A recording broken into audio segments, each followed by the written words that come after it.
大家好，欢迎来到这个展示。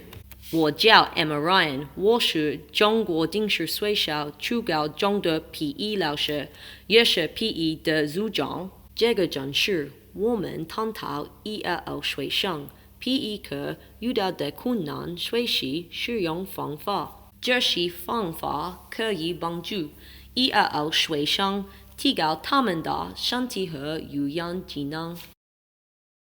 Right now, you're probably thinking, what did I just hear? And even though my Chinese is not very good, there was probably still a few key points that you were able to pick out. Maybe my name, maybe that I'm a PE teacher, or maybe even where I live or what my school is called. And even if you didn't pick out these words, you may have still had some idea of what I was talking about due to the context. This is the culture shock a lot of students face in their first day of school in Australia.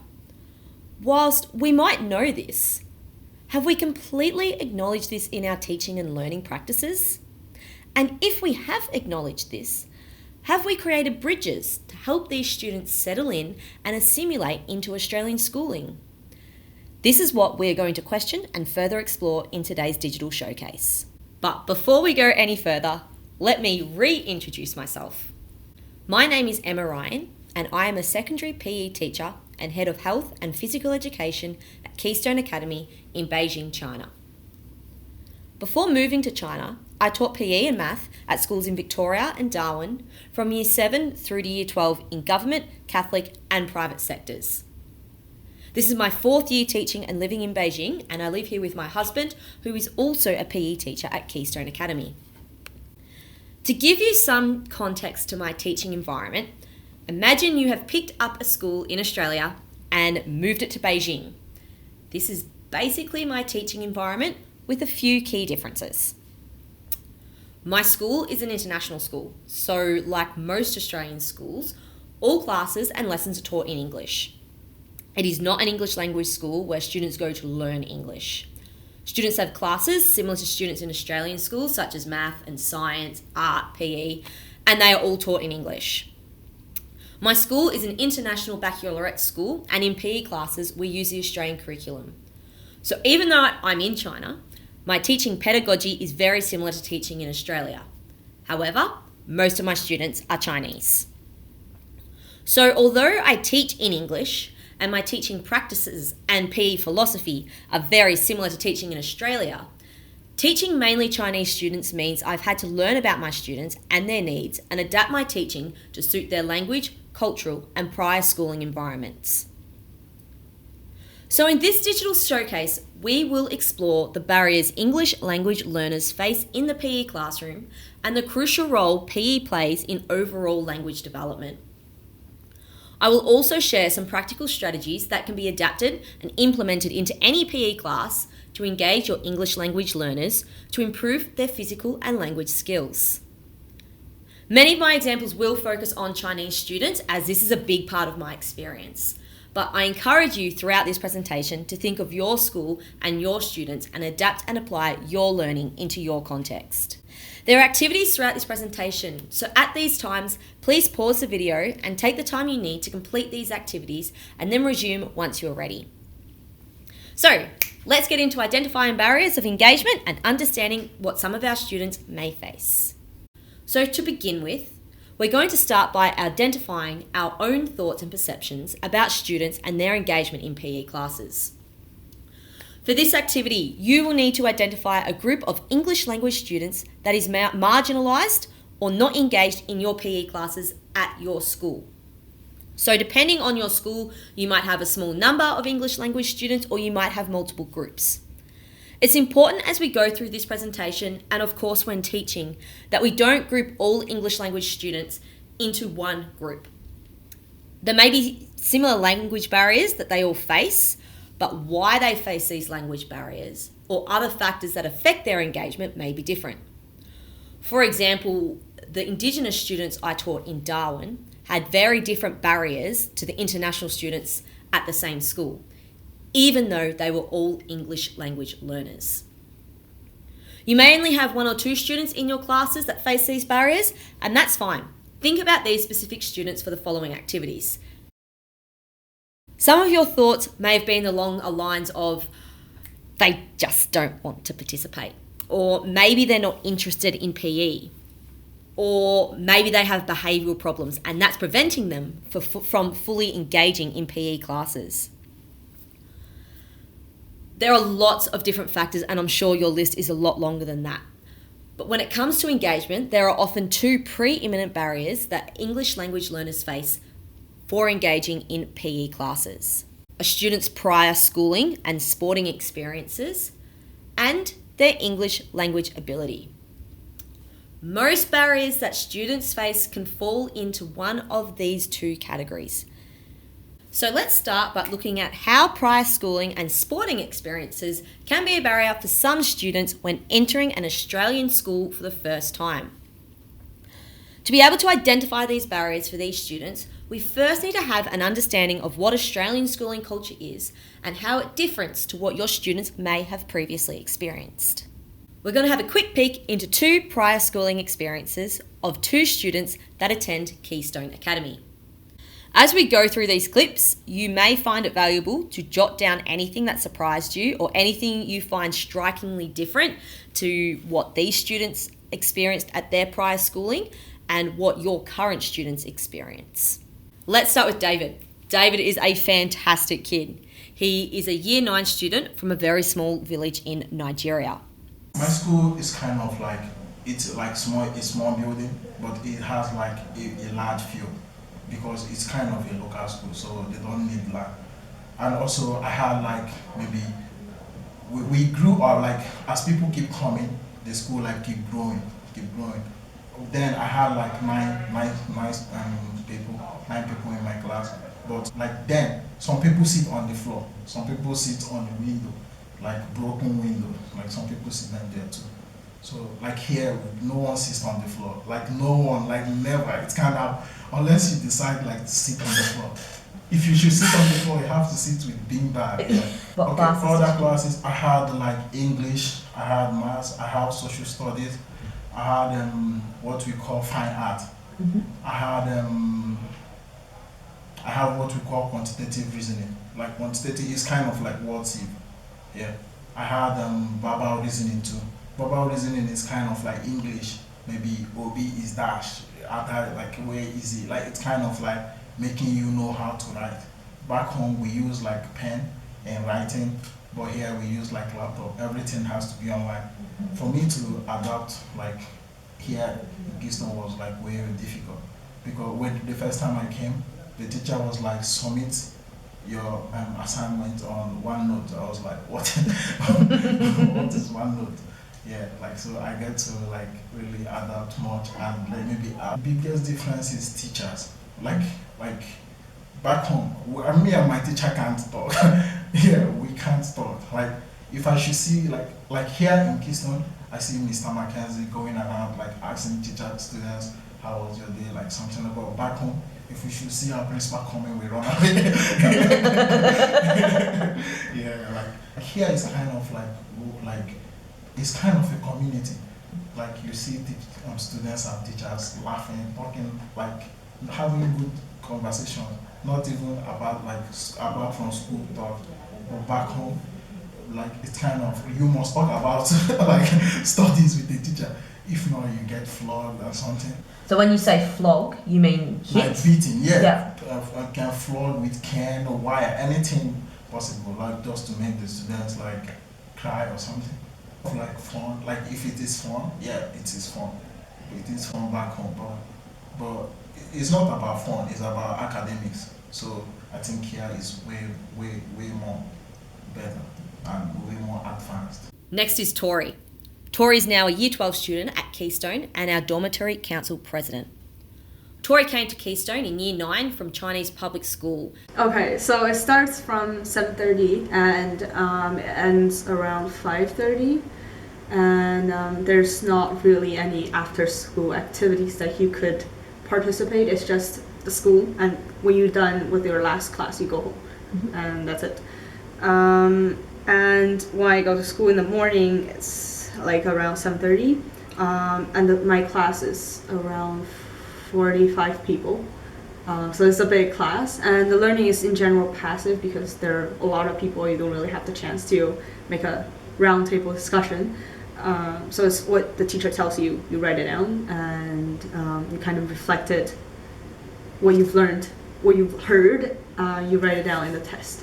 And that's kind of, it's just memory, and you recite it and you write it out. So everything is ranked. That's, I don't like it when it's ranked, because we kind of like when you did a test and when it's handed back to you, there's like a number is circled, and that's the rank you got in entire class. So for example, there are 40-ish people, and you have the number, that's where you are. So and also because learning is it's not really for the sake of learning, it's for a test. It's the 中考, so it's the high school entrance test. So the better you do, the better high school you go to, and so people are just working towards that. It's not really for, oh, I'm going to be a better person, a better scholar, a better learner. It's just for, oh, I'm going to get into this good public high school. So the point is everything. So our teacher always tells us, like, one more point you get, you probably like run over like the other 1,000 person. If they don't have the point, you are like 1,000 ahead. So it's kind of like that. And the compulsory education is it ends at grade 9, which is the last year in the middle school in Beijing, in China. So you probably don't even get to go to school if you didn't do it well in this test. Well, it's not really that it's hard to get into a school. Like, it's easy to get into school, but if you don't do it well, there's possibility that you won't get into high school. As I'm sure you have just heard, David and Tori have had very different prior schooling culture and experiences before coming to Keystone. It's these differences that can create barriers for students to fully engage in PE classes. So identifying these barriers are the first steps in removing them. But before we can identify the barriers in PE classes, we first need to be able to identify what schooling culture is in Australia. What is important in Australian schools that is unique to Australia or different to that of other countries? Take a few minutes to pause and jot down a few key points that make Australian schooling Australian. A few things that have struck me as fundamentally different between my experience in Australian schools compared to my experience in Chinese schools is our Australian love for sport. Sport is embedded in Australian culture. We have days off classes for sport days. We have trips and trainings for sport days. We even have public holidays for sports. Sport is a huge part of Australian culture. I don't need to tell you that, you know that. And naturally, this carries over into our Australian schooling culture as well. However, this is in stark difference to my experience in China. In China, sports are definitely not the priority. There are no weekend sports and definitely no days off school for sport. Academics in China are so important that even when they have a public holiday during the weekday, all Chinese public schools and Chinese businesses will make up that public holiday on a Saturday because they cannot miss a day of schooling. So there's definitely no school sport days, and if the schools do have sport teams, they're either played on the weekend or after school. So sure, sport has a huge impact on Australian schooling, but how does this impact our PE classes and our PE culture? And how is this different to PE lessons in other countries? So we're going to take a look at Tori and David's past PE lesson experiences. So whilst you're watching these two short clips, jot down any major differences or surprises that you hear from Tori and David. In Chambers, we have like limited things, like limited activities, such as like we only like play soccer or here in Keystone, I get to play maybe basketball, badminton, handball. Like I get to play so many stuff. And also in Chambers Secondary School, we had to we don't normally use like soccer because the school facilities can't afford to buy like soccer. Sometimes we make use of basketball because most people do come with like different types of ball. We do use like basketball and some other things like that. Just use like round. We just use it to like play, and also like in chambers, like there are also people who have like passion in playing maybe basketball, or like there are also people who knows how to do other sports, but due to like the school environment and other place, like they don't have opportunity to do those stuff, so they would have to like do only soccer. And also compared to here in Kingston, there like if during break we do like PE, you know, we don't have like PE class. We just do PE only during break, and we don't have like a goalpost. We make use of our school bag as a goalpost. We measure like the length of the goal with our leg. Yeah, sometimes we do cheat. Yeah, that's why like here it's more like fussy. Like here is more like advanced. You get to see like good things and so on. Like actually, this is like my first place playing in a good carpet grass. Yeah, I think it's kind of like good. So when you came to Keystone and you had PE class, Yeah. this was something completely Yeah, new. yeah, very like new to me. And like the first PE class I had was swimming, which I don't even know how to swim. And you have to like write like how we have here in Keystone we have summative, like PE summative, formative, and so we don't even have stuff. We just do only PE during break time. Yeah. PE classes in public school is very different from the ones I had at Keystone, because there's the PE class in my middle school is solely served for the 中考 because there are 40 points out of 680 points. So and there's always a fitness test, and it's kind of like every other day because the fitness test is kind of there are programs in the 中考 test for PE. So it's the 800 meter like running for girls, and because it's different programs for boys and girls, so they're like we're always separated in PE class. So when you go to PE class, if you go to our school, it's like girls are having their PE class and boys are having their PE class in the other corner. So that's a difference, and it's kind of only practice, and we'll do the test every other day. It was so annoying. And in class, there were only 40 minutes for PE class, and the first 10 minutes you only run for 10 minutes nonstop. And the teacher picks who is running ahead, like leading, and she always picks the fast runner. And it was just annoying. And I don't really like PE class because besides that, you don't really do anything else, and so it's not really much of fun comparing to what I had in Keystone because.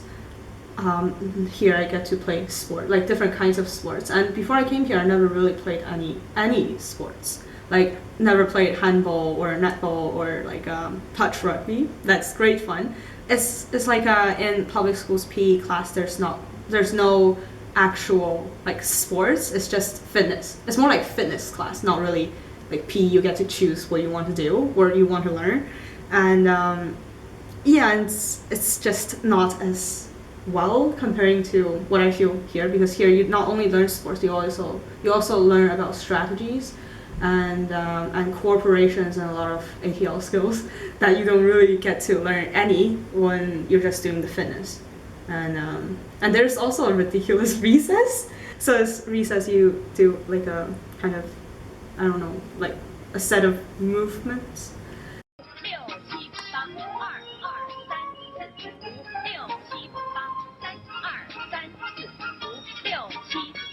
And that's it. It's quite boring, and coming here is great fun for PE actually. So yeah, before I never participated, now I played badminton for like 4 years, and it feels great.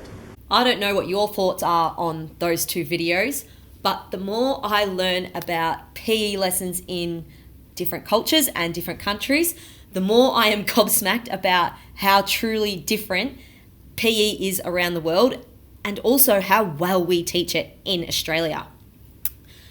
So we're going to have a look at a few of these clips. You've probably seen some of these clips floating around Facebook and the internet. So take a look at these first two.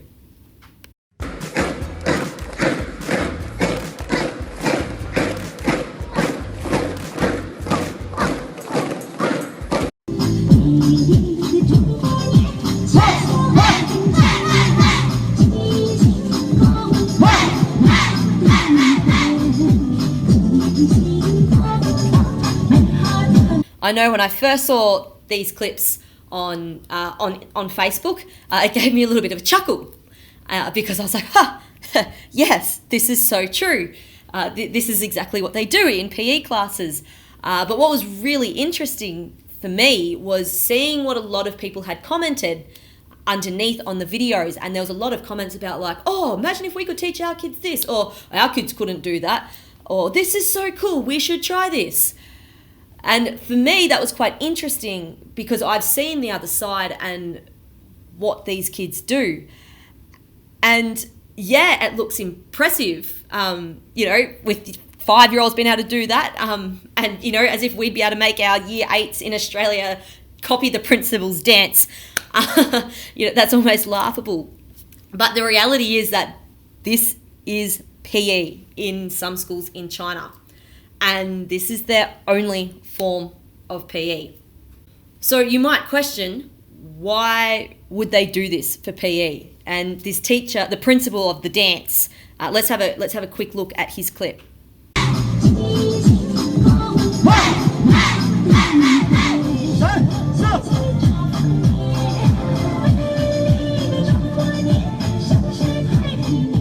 这个操场这个根本就不适合我们700多名学生来跑步或者做其他的更加占用地面的一些体育运动。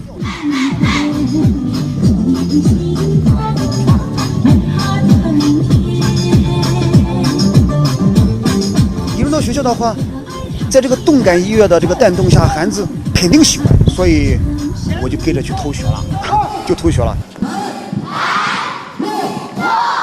So as the principal mentions in this clip, one reason in China that they do these sort of things for PE is because they actually don't have enough space.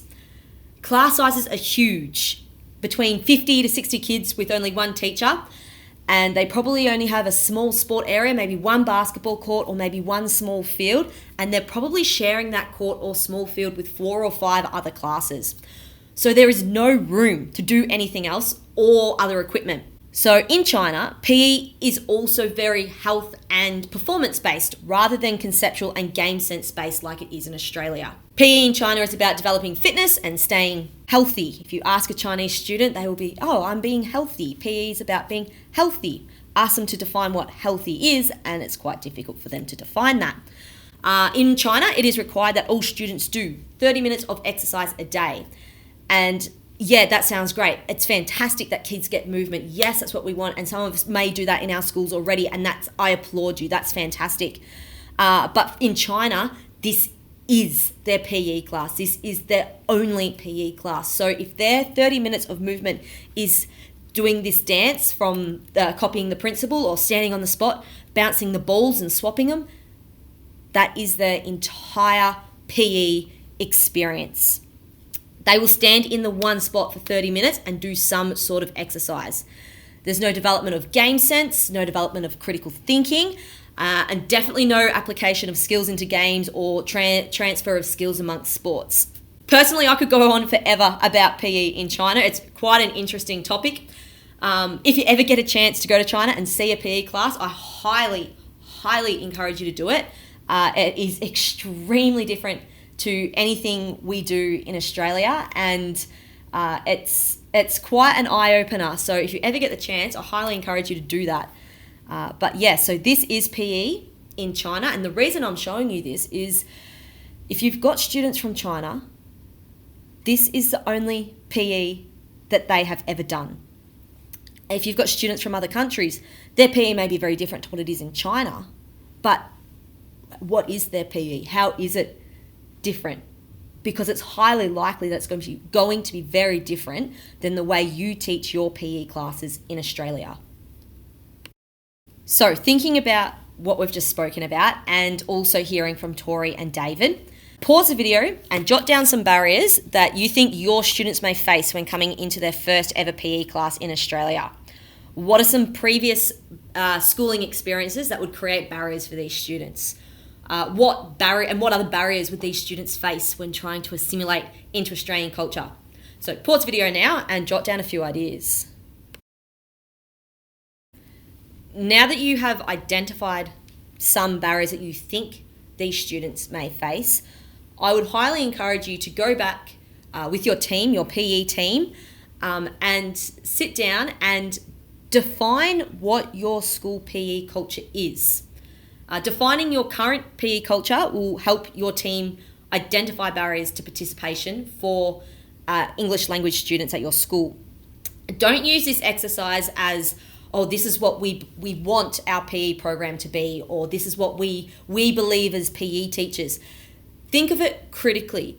What is the PE culture at this moment? And it may not be what you are preaching. It may not be what you are trying to instill in your students. Think of it from a critical perspective and think of it as, what is the PE culture? Is it a competitive culture? You might try and make it as uncompetitive as you can, but it still may be competitive. So think of this as a critical activity, because once you think of it from a critical standpoint, you're going to be able to identify where these big barriers for your students are. And once we identify these barriers, then you're going to be able to reduce these barriers. So take this activity back, do it with your PE team, and it's going to help you, your team, and also your English language learners. And if you're trying to move your PE culture in a different direction, this is a fantastic starting point. All right, moving on to our second barrier, and the one that is very obvious for our English language learners, is English language proficiency. Our English language learners, other than our international students, cover a huge spectrum of students, so it's very important not to categorize them into one group.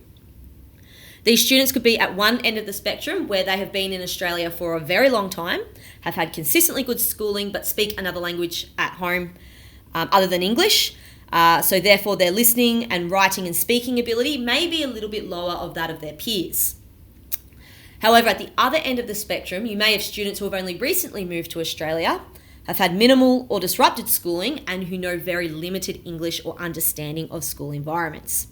So as you can see, there's a broad spectrum of students, and the strategies we can implement to support these students are also very different. However, when focusing on the English language proficiency, there are some strategies we can use and adapt to meet the needs of many English language learners across the spectrum, and also our international students.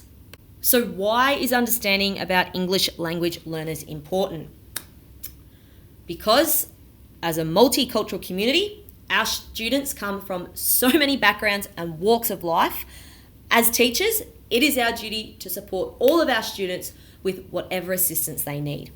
One of the biggest differences between international students and English language learners is their cultural and contextual differences.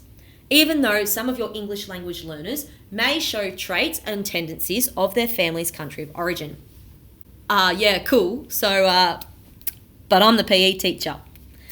Don't kids improve English in their English classes? Well, yeah, they do, but PE plays a different role in removing barriers. As we discovered before, sport is a huge part of Australian schooling and Australian culture. Most of your students want to be part of your school and Australian culture. And the easiest way for students to assimilate into a school culture is to participate in school culture and school activities. But for students to be able to participate in this, they need to have the physical skills, the social and cultural understanding, and the language ability to participate. So this leads us back to the two barriers we identified before. And PE happens to be a fantastic subject in reducing these barriers for students. But how?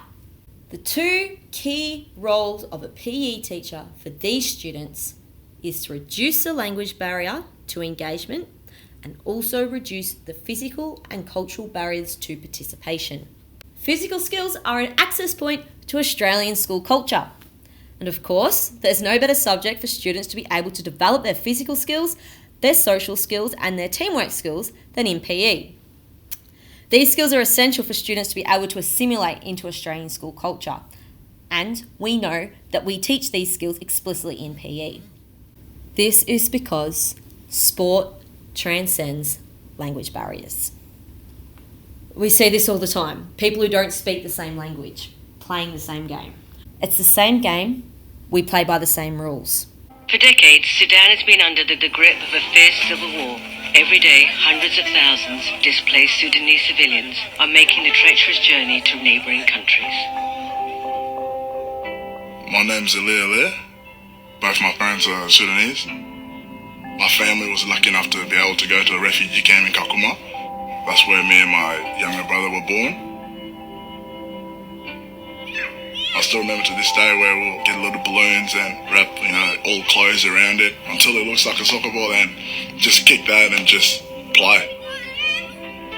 The brothers and sisters probably say I'm a bit of a daddy's boy. I just wanted to sit in his lap and just hang out. He passed away in a car crash. I probably would have been maybe 7, I think. Obviously to lose a guy that raised you, looked after a family. Like we had a pretty big family, and it was just a tough moment there.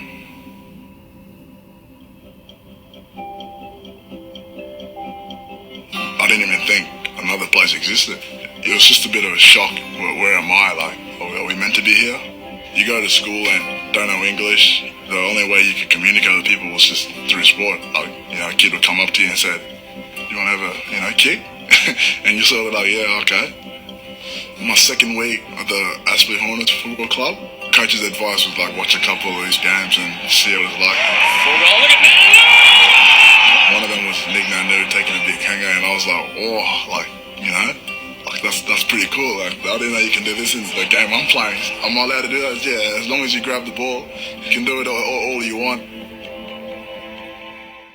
Sport is a common starting point. People share a common interest. Even Alir coming into Australia, not knowing what Australian football is, he was able to watch, see the skills, and then do the skills. This is an access point where people can start from to engage and assimilate into a culture. And if students don't have the skills to be able to participate, then it is our role as PE teachers to teach students the skills that they need to be able to play the game of Australian school. If students have the skills to participate, they will participate. A lot of the time, lack of skills is one of the major barriers for English language learners to participate. But what if they can't understand what we're trying to teach them? If students can't understand what we're trying to teach them, they cannot access the learning. And if they can't access the learning, they can't improve their skills. So this brings us to our second barrier. I'm the PE teacher. Don't the kids improve their English in English class? Well, yeah, of course they do. But think about it. How is English used differently in English class compared to PE class? Language in PE is used in a very different context than in English class. So they come from English class and then they are thrown into PE class, and now these students need to be able to communicate in an unpracticed way, in an unpredictable environment, with lots of slang, improper words, specific sport terminology. There's lots of loud noises, things are happening quickly. This type of communication can only be practiced in real life scenarios, and it's very, very difficult for students to learn. PE is an applied learning. We're not just teaching kids how to play sports. We're teaching students how to communicate, how to collaborate, how to adapt, transfer learning, apply skills. These are skills that students take into all walks of life. And this is why learning to communicate in PE is so important. Think back to your students' prior schooling experiences. Do your students have the physical skills to participate? Do they know the rules to play different games or participate in house sports? Or even lunchtime sports? Can they go play that scratch match? Do your students know how to communicate in English, in unpredictable conversations? Each of your students will have different answers and different abilities in each of these questions. This is why it is so important to know each and every one of our students. Our role as a PE teacher is to identify gaps that are preventing students from participating in the school community and give the students the opportunity to develop these skills to bridge the gaps. My first lesson teaching in China was to a grade 9 class starting a handball unit. I was team teaching with another teacher who was also new to Keystone and thinking, grade 9, handball, I'm going to teach this like I would usually in Australia. Why would I teach it any differently?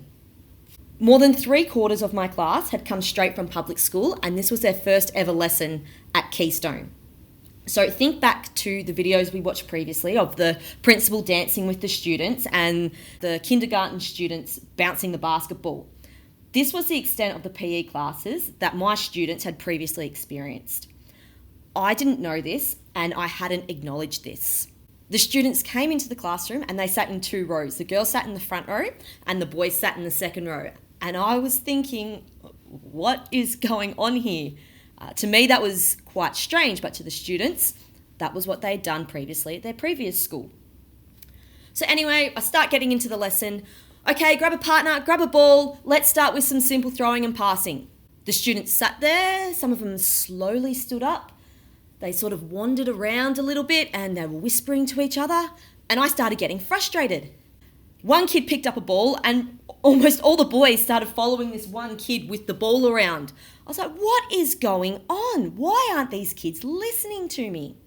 So anyway, I eventually get them to start throwing and catching, thinking this is a basic activity for grade 9 students. They'll be able to do this easily. I also hadn't acknowledged the level, their physical ability of my grade 9 students.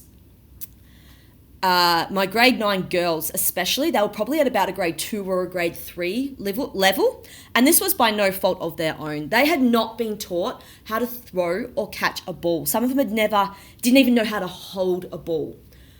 The boys, they were on a big spectrum. Some of the boys had played a lot of basketball. Chinese students, especially the boys, they love basketball, and so they've played a lot of basketball. I've eventually worked out that they lack game sense and teamwork skills, but they have the basic physical skills to be able to participate. But the girls had no idea what to do. They didn't know how to stand, they didn't know how to hold it, and they really struggled to throw the ball probably more than 2 meters. And so everything I'd planned for my grade 9 lesson, we'd practice passing and catching for the warm-up, then we'd get into some movement activities, and then we'd get into some minor games.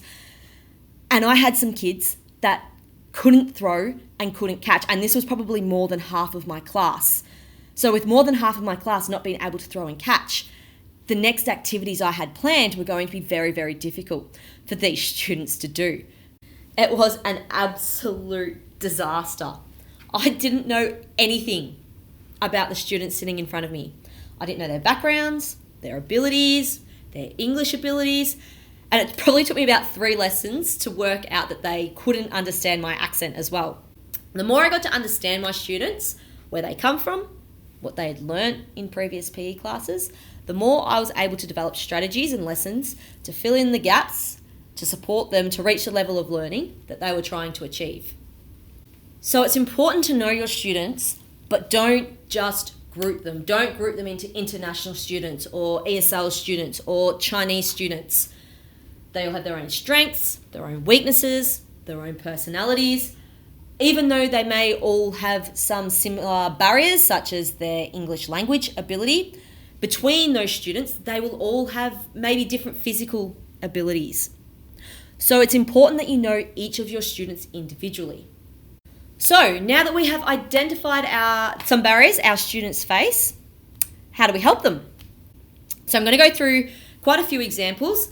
Some will hopefully fit well into your context and others may not be appropriate depending on your students. I usually wouldn't use all these strategies in one class, but would apply different strategies depending on what the learning outcomes are. Sometimes I may use all of them because all of my students are English language learners, so I do need to provide a lot of scaffolding for them. But I suggest that you identify strategies that appeal to you, and remember that you can always adapt and tweak strategies to make them more appropriate for your students as well. When implementing strategies, make sure you implement them seamlessly into your lessons and not as extra activities. They should be used to support students to access the learning, not as a let's do something and then come back to the main part of the lesson. When implemented correctly, strategies will support all of your students, not just your English language students as well. And remember that differentiation is great. We should be differentiating for our students, but don't exclude groups from learning activities. So modify your activities, don't exclude. And the biggest point that I cannot give enough is remember that every student is an individual. So know each of your students because there is no one size fits all. Most of us aren't English teachers, and I'm definitely not pretending to be an English teacher, but our role of PE teacher with our English language learners is different than that of an English teacher. Our goals are to reduce the physical and cultural barriers our students face so they can participate in Australian schooling, and also remove the language barriers to improve engagement in PE classes. For a moment, I want you to put yourself in the shoes of one of your new students. It's their first ever PE class in Australia. So think about, what does this student see when they walk into your class? What are the other students doing? How is this different to the class that they are used to walking into? These are a few thoughts that may be going through their head. What am I meant to do? Am I just meant to stand around and talk? Am I meant to stand somewhere in particular? Why isn't everyone lining up? Class is starting? Is class the same word as class? What? What is a holes? I think the teacher just asked how our holes were. What's a holes? Was that on the book list? Oh my goodness, everything is in English. At least I think they're speaking English. Oh my goodness, what did the teacher just say? They are speaking so fast. Can they please slow down? Oh, Tracy? I think that's me. Is that my name? Oh no, now the teacher is saying again. Oh, it must be me. Here. Oh my goodness, I hope I said that right. So depending on where your students have come from, these are some thoughts that may be going through your head. I've actually asked many kids that come to Keystone, what is their first lesson at Keystone like? And these are definitely some of the thoughts that go through their head. The structure and the flow and the expectations of the lesson is completely different. In China, my students are used to lining up on a line and waiting for their teacher to welcome them into the class, where they will then wait until the teacher instructs them to do something. Definitely none of this walking around and chatting. They will be dead silent. An obvious one is the language of instruction. A lot of your students, if they've come from overseas, won't be used to having their whole day in English, maybe just English class. Of course, new words and slang, and even an accent. If your students have come from overseas and they've learned English overseas, they most likely have learnt from an American or a Canadian teacher, and so they are used to the American or Canadian accent. And some of your students will even speak with American and Canadian accents as well. Another one which I think is quite funny is some of the students, they've got new names. So a lot of the international students will come with an English name. So their Chinese name might be Yutong, but instead they're now calling themselves Jennifer. And so they're not used to, when someone calls them Jennifer, they don't realize that they are Jennifer. So they need to learn their name as well. So there's plenty of other barriers, and depending on where your students have come from, they may or may not face the same and some different barriers as well. So these poor kids, some of them have just walked into this completely unfamiliar classroom and are so overwhelmed and have no idea what is going on. So before the lesson even starts, the best thing you can do as their teacher is to make them feel welcome and safe. If you have good relationships with your students, I personally believe that this is half the battle won. And generally, as PE teachers, this is often one of our strengths as well. So no matter where your students come from, they are still only 14, 15, 16-year-old kids. So go talk to them, go ask them their name. It's going to make them feel so much more comfortable. When you are talking to your students, either individually or in front of the class, your use of language is key. Speak slow, speak clear, use full and proper words, and reduce your use of slang. But we also need to keep in mind that on top of the language barriers, some of our students also have very low physical skills. So this brings us to another challenge. How can we teach primary school level skills to students with the mentality of secondary school students? So we're battling a few challenges. We've got our English language and we've also got a range of ability. Always start with the basics. Without the basic skills, your low-skilled students will not be able to participate in more complex games and activities. 大家好，欢迎来到这个讲室。When we are teaching, we must remove as many language barriers as we can. The easiest way to do this is to pair visuals with audio. Visuals such as demonstrations speak 1,000 words. Kids can see what you are doing and copy what you are doing. With listening, we want them to hear the key words, so keep your instructions short and sharp. Slow demonstrations, single word cues, and if there is one strategy you can implement is a vocabulary wall. I cannot speak highly enough of vocabulary walls. Vocabulary is key. Vocabulary gives students access to the learning. The more words they know, the more they understand. And the better they understand, the better they can access the learning. So we need to teach these kids the key words, the specific terminology that they need to access the learning we are giving them in PE classes. So, vocabulary walls. We use the strategy hear, see, say, and vocabulary walls are perfect for helping this.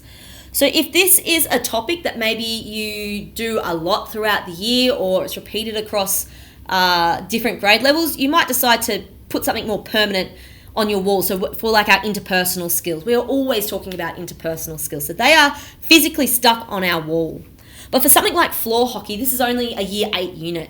So on the back of our grade 8 whiteboard, we have flipboards. So on the other side of our grade 8 whiteboard, we have floor hockey and we have all the key words that they need for floor hockey. So words like pass and shoulder width.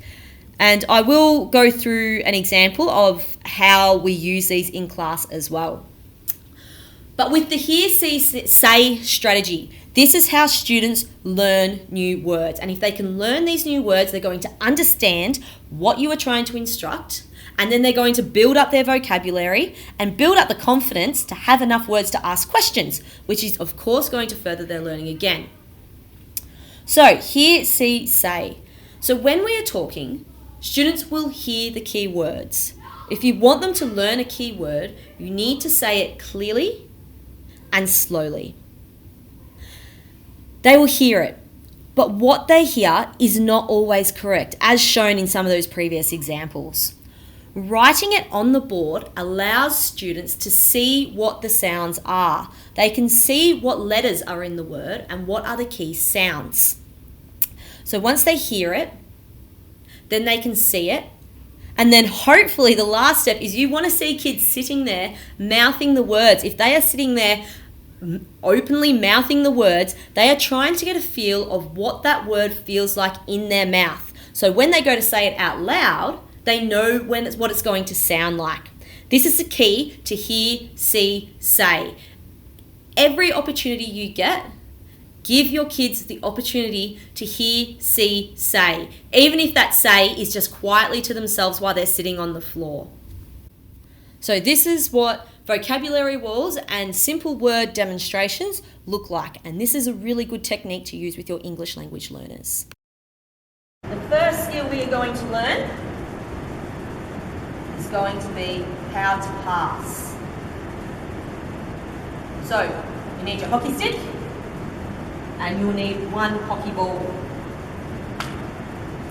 Okay, so to grab your stick, if you are right-handed, your left hand goes up the top and your right hand goes in about the middle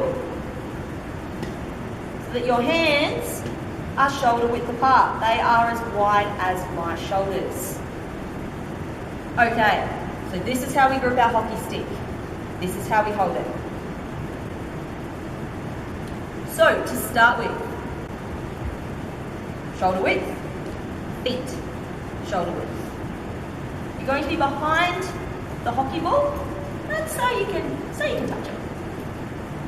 Alright, bend your knees till your stick can touch the ground. So bend your knees. Not old men, not doing this. Bend your knees. We're going to do a little back swing.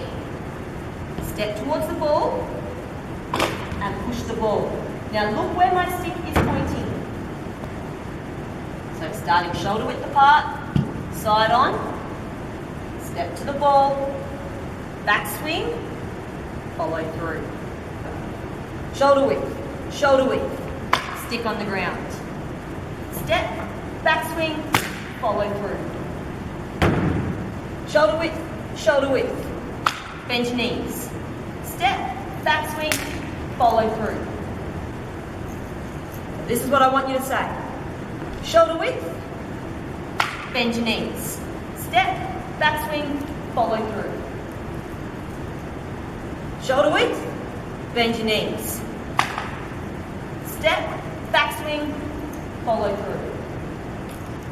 Also keep in mind that when you are teaching like this, you need to adapt to the level of your students. If your students have got the good physical ability, they may not need to start right from the beginning. So adapt this as you need. But the key points are keeping your instructions short and sharp and using simple words. Okay, great.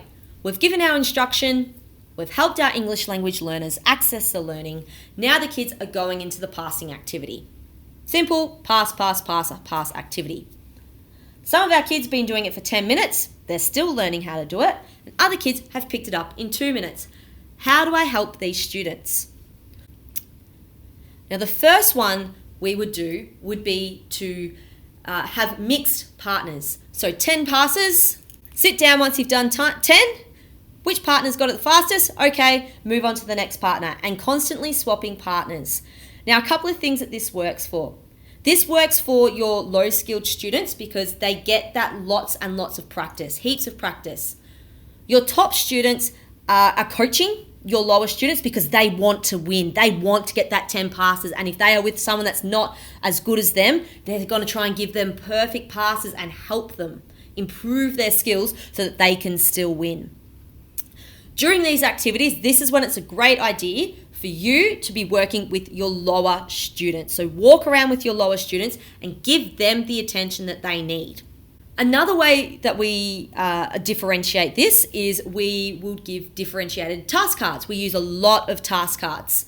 So we've got the same skills, so we might be working with passing, but different levels of passing. So with your low students, you might just be practicing the basic pass. For your top students, you might be practicing a much more difficult pass, maybe a backhand pass or maybe a flick pass, whatever it is that you want to extend those students with. So having task cards can give them independence to take that task card and go off and learn that skill. They're still focusing on a passing activity, it's still partner passing, but the level of the skill has been extended.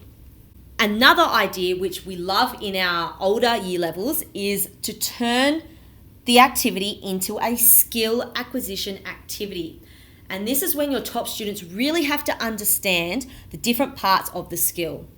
So on this slide here, we've got a bit of feedback. So there's one that's a tick sheet, and the kids really have to be real critical of their partner and see exactly what their partner's doing well and what their partner's not doing well, and then give them some feedback. We've done written feedback here because it was part of the formative assessment we were doing.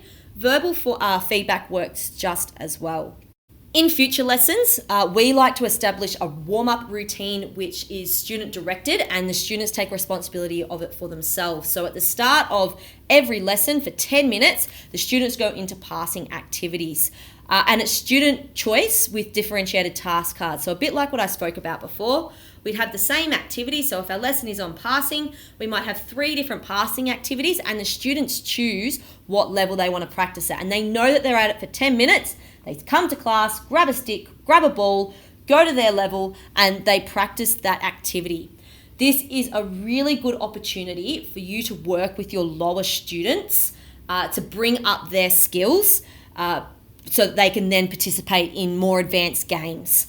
Your top kids, great, we want to go help them, but they can do this activity by themselves. And this warm-up routine is not, yes, it's for their benefit, but this is a really good opportunity for us to focus on these lower kids because we need to get their skills up so that they can participate in those higher order games as well. Now we're moving on to the next part of the lesson, which is probably some sort of running and passing activity. Use the same strategies you used to teach passing.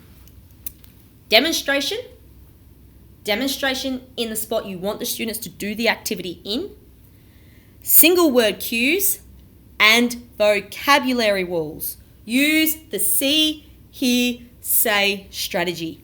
Whilst you are giving instructions, you may hear some students talking. Let them talk. They are most likely translating or gaining clarification of what you are talking about. They're more likely doing that than talking about what they're going to eat for lunch. Think about it. What is the purpose of your activity? Is the purpose for students to learn English? Or is it for students to develop the understanding of what you are trying to teach them? Allowing them to speak in their native tongue is going to give them more depth of what you are saying and be able to understand and transfer their learning into the activity much more effectively. I know some schools have a strict English only policy. However, if your school doesn't, give opportunities for these students to talk in their native tongue. It allows them deeper access to what you're learning, and it also allows them to understand in greater depth. So I'm going to show you a quick video. They're all students in this team that I'm going to show you can speak English, and they're all quite fluent at English. However, they're speaking in Chinese because they're able to develop they're planning a strategy for their lacrosse team. So they're able to plan in more depth, plan quicker, apply the strategies that they've just learned in class and been taught in English and apply them into a different scenario. And doing this in Chinese allows them to access that learning more effectively.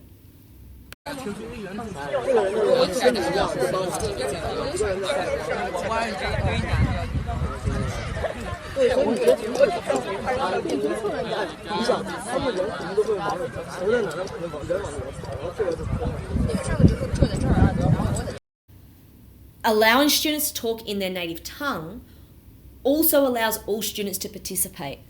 Otherwise, if they must speak in English, it's only going to be your strongest English speakers that do all the talking. So there's going to be some students that never voice their ideas, never voice their opinions, and therefore don't grow. They don't improve their learning.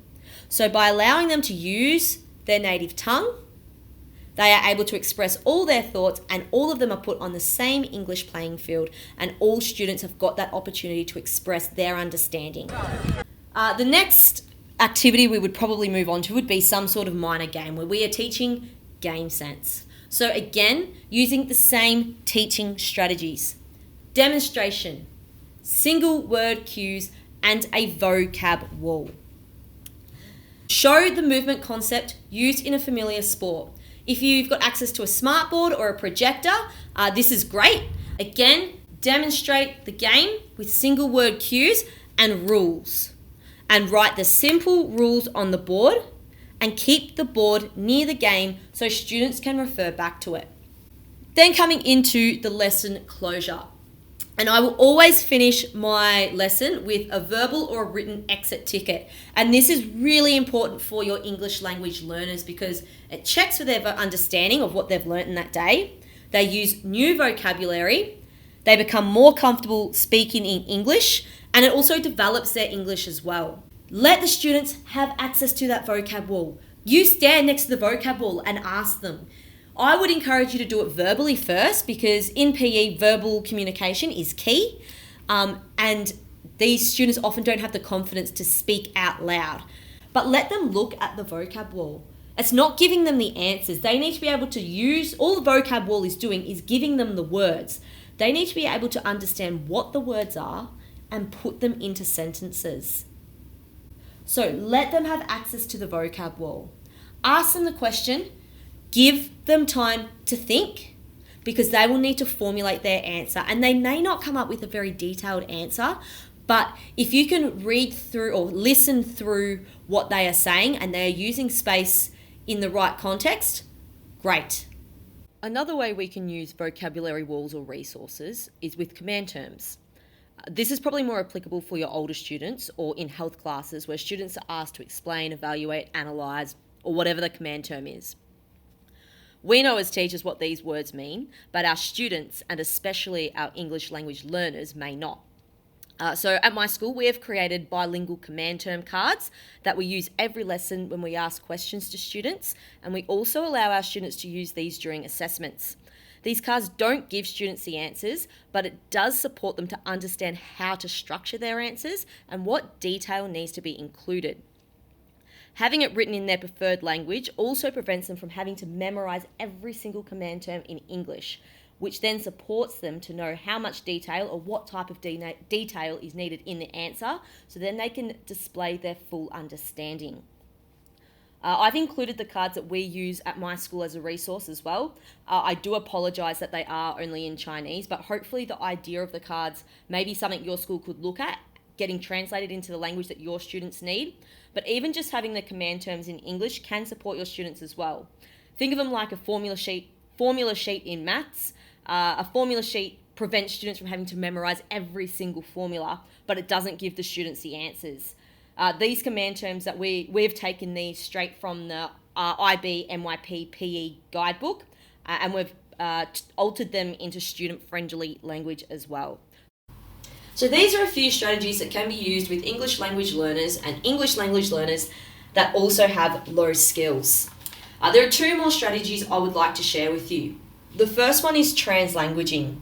Translanguaging is when students use all their communication assets to communicate. So you may hear students talking in their native language and then a few English words dispersed throughout the conversation. Translanguaging shows that students have a deep understanding of what the word means, as they are able to use it in more than one language.